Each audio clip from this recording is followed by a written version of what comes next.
പലരും ചോദിക്കുന്നൊരു ചോദ്യമാണ്, ഈ ഗ്ലോക്കോമ റിക്കറൻ്റ് ആയിട്ട് വരുന്ന രോഗമാണെന്ന്. ഉത്തരമല്ല എന്നാണ്. പ്രോഗ്രസീവായി പോകുന്ന രോഗം എന്നുള്ളതാണ് അതിന് ഉത്തരം. അത് ചികിത്സിച്ച് മാറുന്നു എന്നിട്ട് വീണ്ടും വരുന്നു, അതല്ല. മാറിയിട്ട് വേണ്ടേ വീണ്ടും വരാൻ.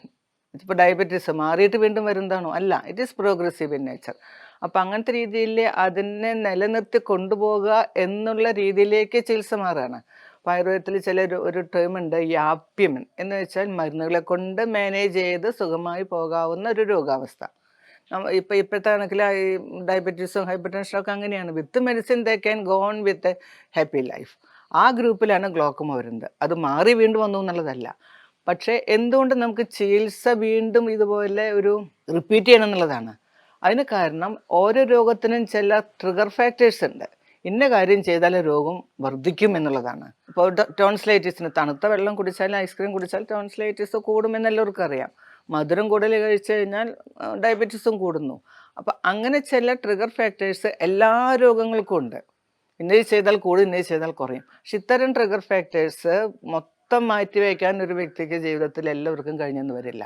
കണ്ണിലെ രോഗികളെ സംബന്ധിച്ചിടത്തോളം ഐ സ്ട്രെയിൻ, കണ്ടിന്യൂസ് ആയിട്ടുള്ള വർക്ക്, എന്താ പറയുന്നത്, മറ്റ് സ്ക്രീൻ വർക്കുകൾ പോലെയുള്ള strainful work, mental stress, sleep pattern, അതുപോലെ തന്നെ ഫുഡിൽ വരുന്ന ചേഞ്ചസ്, ഈ സ്ലീപ്പ് പാറ്റേണിൽ വരുന്ന വ്യത്യാസം. ഇപ്പം രാത്രി മുഴുവൻ ജോലി ചെയ്യുക, പകലിരുന്ന് കിടന്നുറങ്ങുക, അല്ലെങ്കിൽ രാത്രിയും പകലും ഉറക്കമില്ല, അല്ലെങ്കിൽ കൂടുതൽ ലൈറ്റിൽ, ഇങ്ങനെ പല പല കാര്യങ്ങളും. ഇതൊക്കെ വാസ്തവത്തിൽ അൺഅവോയ്ഡബിൾ ആണ്. ഇപ്പോൾ നമുക്ക് മാറ്റിവെക്കാൻ പറ്റുന്നില്ല. അതുകൊണ്ട് രോഗം മാറി പിന്നെ വരിക എന്നുള്ളതല്ല. ആ രോഗം ഇടയ്ക്ക് ചില കാര്യങ്ങൾ വരുമ്പോൾ വീണ്ടും ഒന്ന് തലപൊക്കും, അല്ലെങ്കിൽ കൂടുതലാവുന്നു എന്നുള്ളതാണ് സത്യം.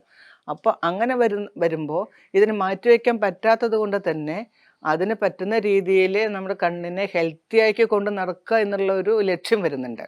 അതുകൊണ്ടാണ് നമുക്ക് ഒരു ബൂസ്റ്റപ്പ് ലെവൽ ട്രീറ്റ്മെൻറ്റ് ഇടയ്ക്ക് ആവശ്യം വരും. അല്ല, ഇതൊക്കെ കഴിഞ്ഞ് സുഖമായിട്ട് വീട്ടിൽ ചുമ്മാ ഇരിക്കുകയാണ്, വേറെ ഒന്നിലേക്കും പോകുന്നില്ല, യാത്രയില്ല, ഹൈസ്ട്രെയിൻ വർക്കില്ല, മറ്റ് സ്ട്രെസ്സില്ല, എങ്കിലും ഓക്കെ. പക്ഷെ അത് ഇക്കാലഘട്ടത്തിൽ പ്രാക്ടിക്കലാക്കുന്ന ഒരു വ്യക്തിയും എനിക്ക് കാണുന്നില്ല.